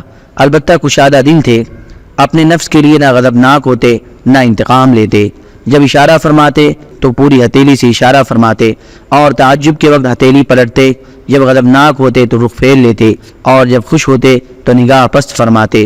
آپ کی بیشتر ہنسی تبسم کی صورت میں تھی، مسکراتے تو دانت اولوں کی طرح چمکتے، لا یعنی بات سے زبان روکے رکھتے، ساتھیوں کو جوڑتے تھے توڑتے نہ تھے، ہر قوم کے معزز آدمی کی تکریم فرماتے تھے اور اسی کو ان کا والی بناتے تھے، لوگوں کے شر سے محتاط رہتے اور ان سے بچاؤ اختیار فرماتے تھے، لیکن اس کے لیے کسی سے اپنی خندہ جبینی ختم نہ فرماتے تھے، اپنے اصحاب کی خبر گیری کرتے اور لوگوں کے حالات دریافت کرتے، اچھی چیز کی تحسین و تصویف فرماتے اور بری چیز کی تقبیح و توہین، معتدل تھے، افراد و تفریط سے دور تھے، غافل نہ ہوتے تھے کہ مبادہ لوگ بھی غافل یا مرول خاطر ہو جائیں، ہر حالت کے لیے مستعد رہتے تھے، حق سے کوتاہی نہ فرماتے تھے، نہ حق سے تجاوز فرما کر ناحق کی طرف جاتے تھے۔ جو لوگ آپ صلی اللہ علیہ وسلم کے قریب رہتے تھے وہ سب سے اچھے لوگ تھے، اور ان میں بھی آپ کے نزدیک افضل وہ تھا جو سب سے بڑھ کر خیر خواہ ہو، اور سب سے زیادہ قدر آپ کے نزدیک اس کی تھی جو سب سے اچھا غمگسار و مددگار ہو۔ آپ اٹھتے بیٹھتے اللہ کا ذکر ضرور فرماتے، جگہ متعین نہ فرماتے، یعنی اپنے لیے کوئی امتیازی جگہ مقرر نہ فرماتے، جب قوم کے پاس پہنچتے تو مجلس میں جہاں جگہ مل جاتی بیٹھ جاتے اور اسی کا حکم بھی فرماتے، سب اہل مجلس پر برابر توجہ فرماتے، حتیٰ کہ کوئی جلیس یہ محسوس نہ کرتا کہ کوئی شخص آپ صلی اللہ علیہ وسلم کے نزدیک اس سے زیادہ باعزت ہے۔ کوئی کسی ضرورت سے آپ کے پاس بیٹھتا یا کھڑا ہوتا تو آپ اتنے صبر کے ساتھ اس کے لیے رکے رہتے کہ وہ خود ہی واپس ہوتا۔ کوئی کسی ضرورت کا سوال کرتا تو آپ اسے عطا کیے بغیر یا اچھی بات کہے بغیر واپس نہ فرماتے۔ آپ نے اپنی خندہ جبینی اور اخلاق سے سب کو نوازا، یہاں تک کہ آپ صلی اللہ علیہ وسلم سب کے لیے باپ کا درجہ رکھتے تھے اور سب آپ کے نزدیک یکساں حق رکھتے تھے۔ کسی کو فضیلت تھی تو تقوی کی بنیاد پر۔ آپ صلی اللہ علیہ وسلم کی مجلس حلم و حیا اور صبر و امانت کی مجلس تھی، اس میں آوازیں بلند نہ کی جاتی تھیں اور نہ حرمتوں پر عائب لگتے تھے، یعنی کسی کی بے آبروئی کا اندیشہ نہ تھا۔ لوگ تقوی کے ساتھ باہم محبت و ہمدردی رکھتے تھے، بڑے کا احترام کرتے تھے، چھوٹے پر رحم کرتے تھے، حاجت مندوں کو نوازتے تھے اور اجنبی کو انس عطا کرتے تھے۔ آپ صلی اللہ علیہ وسلم کے چہرے پر ہمیشہ بشاشت رہتی، سہل خو اور نرم پہلو تھے، جفاجو اور سخت خو نہ تھے، نہ چیختے چلاتے تھے، نہ فحش کہتے تھے، نہ زیادہ عتاب فرماتے تھے، نہ بہت تعریف کرتے تھے، جس چیز کی خواہش نہ ہوتی اس سے تغافل برتتے تھے، آپ سے مایوسی نہیں ہوتی تھی۔ آپ نے 3 باتوں سے اپنے نفس کو محفوظ رکھا، نمبر 1 ریا سے، نمبر 2 کسی چیز کی کثرت سے، نمبر 3 اور لا یعنی باتوں سے۔ اور 3 باتوں سے لوگوں کو محفوظ رکھا، یعنی آپ نمبر 1 کسی کی مذمت نہیں کرتے تھے، نمبر 2 کسی کو عار نہیں دلاتے تھے، نمبر 3 اور کسی کی عیب جوئی نہیں کرتے تھے۔ آپ وہی بات نو کی زبان پر لاتے تھے جس میں ثواب کی امید ہوتی۔ جب آپ تکلم فرماتے تو آپ کے ہم نشین یوں سر جھکائے ہوتے گویا سروں پر پرندے بیٹھے ہیں، اور جب آپ خاموش ہوتے تو لوگ گفتگو فرماتے۔ لوگ آپ کے پاس گپ بازی نہ کرتے، آپ کے پاس جو کوئی بولتا سب اس کے لیے خاموش رہتے، یہاں تک کہ وہ اپنی بات پوری کر لیتا۔ ان کی بات وہی ہوتی جو ان کا پہلا شخص کرتا۔ جس بات سے سب لوگ ہنستے اس سے آپ صلی اللہ علیہ وسلم بھی ہنستے، اور جس بات پر سب لوگ تعجب کرتے اس پر آپ بھی تعجب کرتے۔ اجنبی آدمی درست کلامی سے کام لیتا تو اس پر آپ صبر کرتے اور فرماتے، جب تم لوگ حاجت مند کو دیکھو کہ وہ اپنی حاجت کی طلب میں ہے تو اسے سامان ضرورت سے نواز دو۔ آپ احسان کا بدلہ دینے والے کے سوا کسی سے ثنا کے طالب نہ ہوتے۔ خارجہ بن زید رضی اللہ عنہ کا بیان ہے کہ نبی صلی اللہ علیہ وسلم اپنی مجلس میں سب سے زیادہ باوقار ہوتے، اپنے پاؤں وغیرہ نہ پھیلاتے، بہت زیادہ خاموش رہتے، بلا ضرورت نہ بولتے، جو شخص نامناسب بات بولتا اس سے رخ پھیر لیتے۔ آپ کی ہنسی مسکراہٹ تھی اور کلام دو ٹوک، نہ فضول نہ کوتا۔ آپ کے صحابہ کی ہنسی بھی آپ کی توقیر و ابتدا میں مسکراہٹ ہی کی حد تک ہوتی۔ حاصل یہ کہ نبی صلی اللہ علیہ وسلم بے نظیر صفات کمال سے آراستہ تھے۔ آپ کے رب نے آپ کو بے نظیر ادب سے نوازا تھا، حتیٰ کہ اس نے خود آپ کی تعریف میں فرمایا وَإِنَّكَ لَعَلَىٰ خُلُقٍ عَظِيمٍ، یقیناً آپ عظیم اخلاق پر ہیں۔ اور یہ ایسی خوبیاں تھیں جن کی وجہ سے لوگ آپ کی طرف کھنچ آئے، دلوں میں آپ کی محبت بیٹھ گئی، اور آپ کو قیادت کا وہ مقام حاصل ہوا کہ لوگ آپ پر وارفتہ ہو گئے۔ انہی خوبیوں کے سبب آپ کی قوم کی عقل اور سختی نرمی میں تبدیل ہوئی، یہاں تک کہ اللہ کے دین میں فوج در فوج داخل ہو گئی۔ یاد رہے کہ ہم نے پچھلے صفحات میں آپ کی جن خوبیوں کا ذکر کیا ہے وہ آپ صلی اللہ علیہ وسلم کے کمال اور عظیم صفات کے مظاہر کی چند چھوٹی چھوٹی لکیریں ہیں، ورنہ آپ کے مجد و شرف اور شمائل و خصائل کی بلندی اور کمال کا یہ عالم تھا کہ ان کی حقیقت اور تہ تک نہ رسائی ممکن ہے، نہ اس کی گہرائی ناپی جا سکتی ہے۔ بھلا عالم وجود کی اس سب سے عظیم بشر کی عظمت کی کن تک کس کی رسائی ہو سکتی ہے، جس نے مجد و کمال کی سب سے بلند چوٹی پر اپنا نشیمن بنایا اور اپنے رب کے نور سے اس طرح منور ہوا کہ کتاب الہی ہی کو اس کا وصف اور خلق قرار دیا گیا، یعنی قاری نظر آتا ہے، حقیقت میں ہے قرآن۔ اللہم صلی علی محمد وعلی آل محمد کما صلیت علی ابراہیم وعلی آل ابراہیم انک حمید مجید۔ اللہم بارک علی محمد وعلی آل محمد کما بارکت علی ابراہیم وعلی آل ابراہیم انک حمید مجید۔ سبحان ربک رب العزة عما یصفون وسلام علی المرسلین والحمد للہ رب العالمین۔